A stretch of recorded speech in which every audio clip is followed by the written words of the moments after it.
행복의 문을 여는 장희문교회 토요일 메인 큐티 시간입니다. 주의 나라가 임할 때 찬양하시겠습니다.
아모스의 아들 이사야가 사람을 보내어 히스기야에게 이르되, 이스라엘의 하나님 여호와께서 말씀하시되, 내가 아수르의 산헤리브 왕의 일로 내게 기도하였도다 하시고, 여호와께서 그에 대하여 이같이 이르시되, 처녀딸 시온이 너를 멸시하며 조소하였고 딸 예루살렘이 너를 향하여 머리를 흔들었느니라. 내가 회방하며 능욕한 것은 누구에게냐? 네가 소리를 높이며 눈을 높이 들어 향한 것은 누구에게냐? 곧 이스라엘의 거룩하신 이에게니라. 내가 네 종을 통해서 주를 회방하여 이르기를, 내가 나의 허다한 병거를 거느리고 산들의 꼭대기에 올라가며 레바논의 깊은 곳에 이르렀으니, 높은 백향목과 아름다운 향나무를 베고 또 그 제일 높은 곳에 들어가 살진 땅의 수풀에 이를 것이며, 내가 우물을 파서 물을 마셨으니 내 발바닥으로 애굽의 모든 하수를 말리리라 하였도다. 내가 어찌하여 듣지 못하였느냐? 이 일들은 내가 태초부터 행한 바요 상고부터 정한 바로서 이제 내가 이루어 네가 견고한 성읍들을 헐어 돌무더기가 되게 하였노라. 그러므로 그 주민들이 힘이 약하여 놀라며 수치를 당하여 들의 풀같이 푸른 나물같이 지붕의 풀같이 자라지 못한 곡초같이 되었느니라. 내 거처와 내 출입과 내가 나를 거슬러 분노함을 내가 아노라. 내가 나를 거슬러 분노함과 내 오만함이 내 귀에 들렸으므로 내가 갈고리로 내 코를 꿰며 재갈을 네 입에 물려 너를 오던 길로 돌아가게 하리라. 왕이여, 이것이 왕에게 징조가 되리니, 올해는 스스로 난 것을 먹을 것이요 둘째 해에는 또 거기에서 난 것을 먹을 것이요 셋째 해에는 심고 거두며 포도나무를 심고 그 열매를 먹을 것이니이다. 유다 족속 중에 피하여 남은 자는 다시 아래로 뿌리를 받고 위로 열매를 맺으리니, 이는 남은 자가 예루살렘에서 나오며 피하는 자가 시온 산에서 나올 것임이라. 만군의 여호와의 열심히 이를 이루시리이다.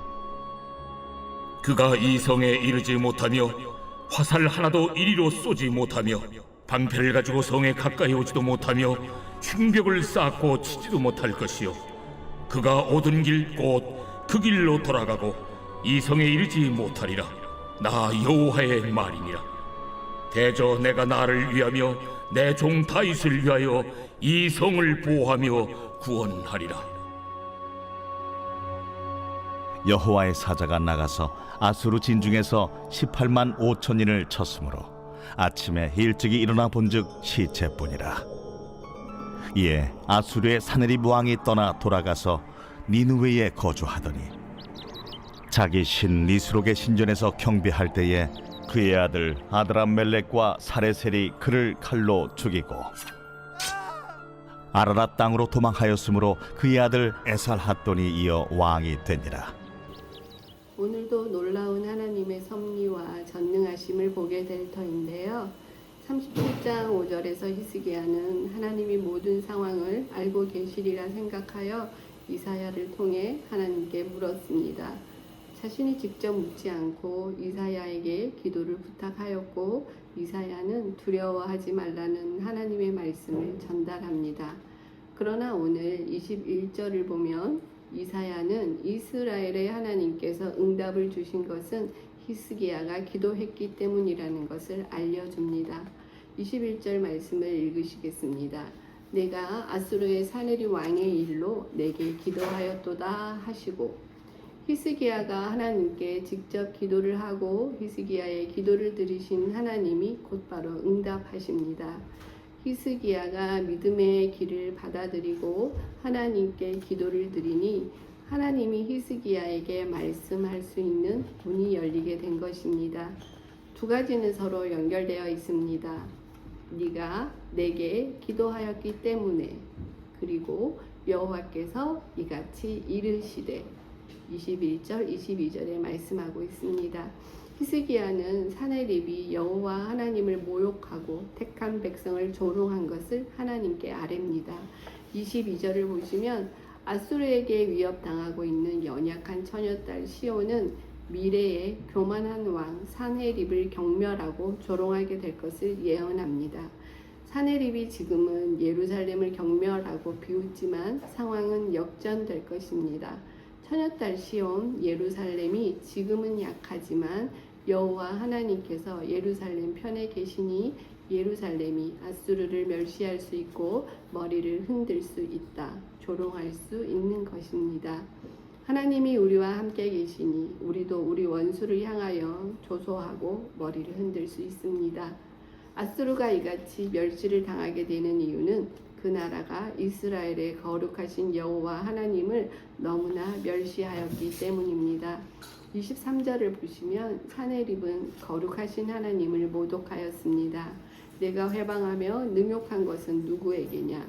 곧 이스라엘의 거룩하신 이에게니라. 신성 모독이라는 것은 인간이 마치 하나님인 것처럼 행하는 것입니다. 아수르가 자신의 힘을 믿고 자신의 모든 성공이 마치 자신의 힘에 의한 것이며 자신의 미래를 자기가 결정할 것이라고 자신만만해하는 것은 여호와 하나님을 철저하게 무시하고 모독한 것입니다. 사네립의 교만한 행동을 구체적으로 말씀하고 있습니다. 많은 병거를 거느리고 산들의 꼭대기와 레바논과 같은 삼림지대, 살찐 땅의 수풀에도 갈 수 있다고 큰소리칩니다. 앞서 이사야서 14장 13절 14절의 바벨론 왕의 상태, 그 마음과 같은 것이지요.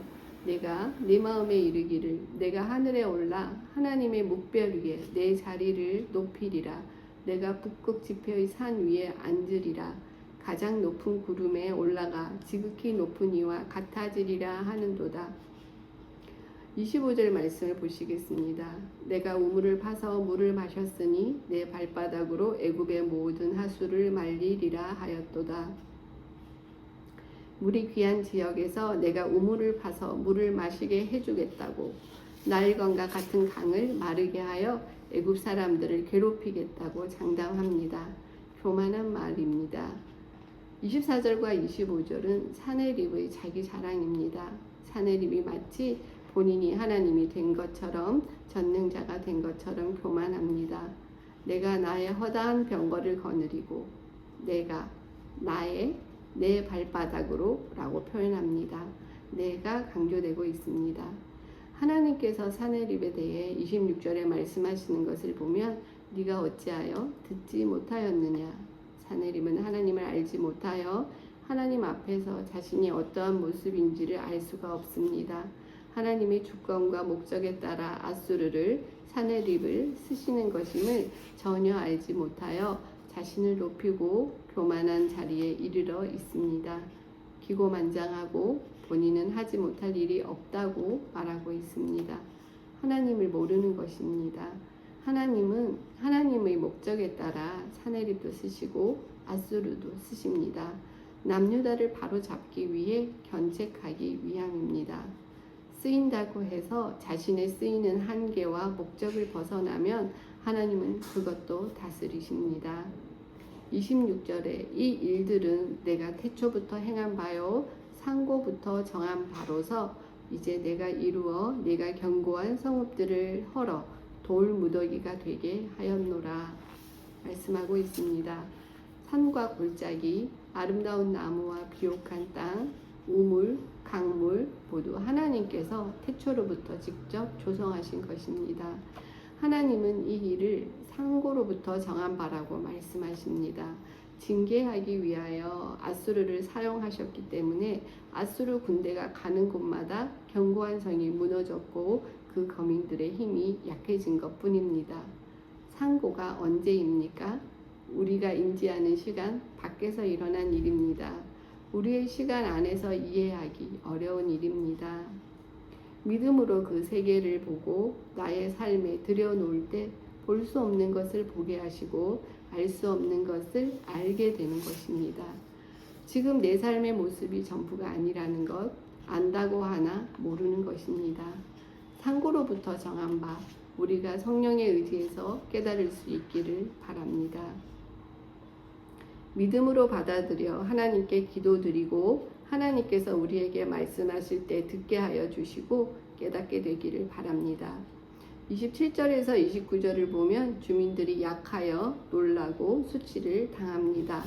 마치 아무 힘도 없는 들의 풀같이 푸른 나물같이 지붕의 풀같이 자라지 못한 곡초같이 지붕의 풀도 자라지 못한 곡초도 뿌리가 든든하지 못합니다. 미약합니다. 아수르가 정복하는 손을 뻗칠 때에 징계를 받는 나라들은 하나님의 경륜 속에서 그와 같이 약해졌습니다. 28절에 내 거처와 내 출입과 내가 나를 거슬러 분노함을 내가 아노라. 여호와 하나님은 아수르의 모든 것을 알고 계셨습니다. 하나님을 모독하는 언행들을 이미 잘 알고 계셨습니다. 하나님께서 그 분노와 오만함을 들으셨으므로 아수르의 코를 갈고리로 꿰고 그 입에 재갈을 물려서 왔던 길로 돌아가게 하겠다고 하십니다.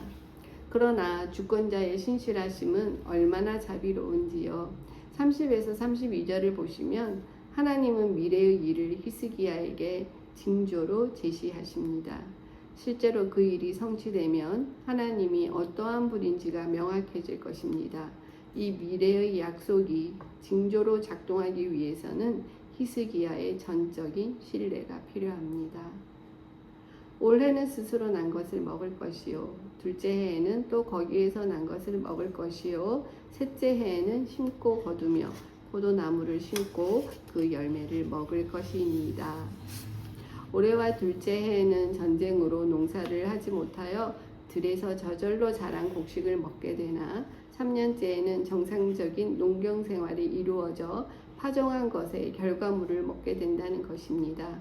하나님의 약속을 믿고 파종의 행동을 하라고 하십니다. 31절에도 농사의 비유를 이어가며 회복을 약속하십니다. 아래로 뿌리를 받고 위로 열매를 맺으리니 이는 남은 자가 예루살렘에서 나오며 피하는 자가 시온산에서 나올 것임이라. 만군의 여호와의 열심히 이를 이루시리이다. 아멘. 아수르의 공격으로 처참한 모습일지라도 남은 자가 예루살렘에서 나오며 피하는 자가 시온에서 나와서 유다는 다시 안정과 번영의 시기를 맞이할 것입니다. 이 모든 일은 만군의 여호와의 열심히 만들어낸 결과입니다. 33절에서 35절 아수르의 왕은 이 성에 이르지 못하며 화살 하나도 이리로 쏘지 못하며 방패를 가지고 성에 가까이 오지도 못하며 흉벽을 쌓고 치지도 못할 것이요. 예루살렘 도성은 하나님의 돌보심 아래에 있습니다. 아수르의 왕은 가까이 접근하지도 못할 것이고 먼 곳에서든 가까운 곳에서든 위협하지도 못할 것이며 오직 그가 왔던 그 길로 다시 되돌아가게 하십니다. 사내립이 모욕했던 하나님의 영광과 위엄이 회복되는 것입니다. 36절을 보시면 여호와의 사자가 나가서 아수르 진중에서 18만 5천인을 쳤으므로 아침에 일찍이 일어나 본즉 시체뿐이라. 자고 일어나 보니 18만 5천 명이라는 많은 사람들이 하루아침에 그냥 죽어 있었다는 것입니다. 어떻게 죽었는지 우리는 정확하게 알 수 없으나 말씀 그대로 받아 하나님의 사자가 그리하였다는 것만 알 뿐입니다. 또한 그는 자기 신 니스록은 독수리 머리를 한 신이라고 합니다. 니스록을 경배할 때에 그의 아들이 왕을 칼로 죽이고 자신이 왕이 되었다 기록되어 있습니다. 정작 그의 신은 그가 경배하는 순간에도 그를 지켜주지 못했습니다.